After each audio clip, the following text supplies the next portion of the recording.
സാമൂഹ്യനീതി വകുപ്പ് മന്ത്രി ഷൈല ടീച്ചർ 2016 സഭയിൽ കൊടുത്ത മറുപടി. ഈ 1000 രൂപ വർദ്ധിപ്പിച്ചത് 5 കൊല്ലം കൊണ്ട് എത്രയായി വർദ്ധിപ്പിച്ചെന്ന് അറിയണം.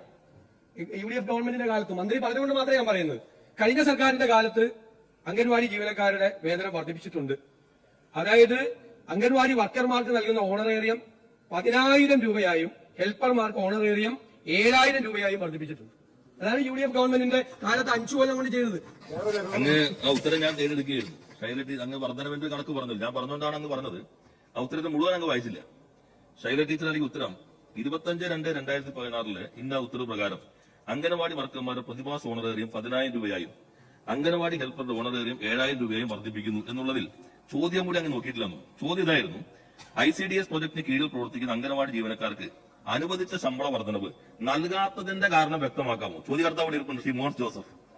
നിങ്ങൾ പ്രഖ്യാപിച്ച വർധനവ് എന്തുകൊണ്ട് നടപ്പിലാക്കിയില്ല? ഉത്തരത്തിൽ പറയുന്നത് എന്ന് ഉത്തരവിൽ ഇറക്കിയെങ്കിലും ഈ തുക തദ്ദേശ സ്വയംഭരണ സ്ഥാപനങ്ങൾ തനത് ഫണ്ടിൽ നിന്ന് നൽകുന്നതിനാണ് ഉത്തരവായിരുന്നത്. എന്നാൽ ഈ തുക തദ്ദേശ സ്വയംഭരണ സ്ഥാപനങ്ങൾ ലഭ്യമല്ലാത്തതിനാൽ വർധനവ് നടപ്പിലാക്കാൻ കഴിഞ്ഞിട്ടില്ല. അപ്പൊ പ്രഖ്യാപനം കടലാസിൽ മാത്രമായിരുന്നു എന്ന് തന്നെ കണ്ടോളൂ. മോൻസ് ജോസഫിന്റെ ചോദ്യമാണ്.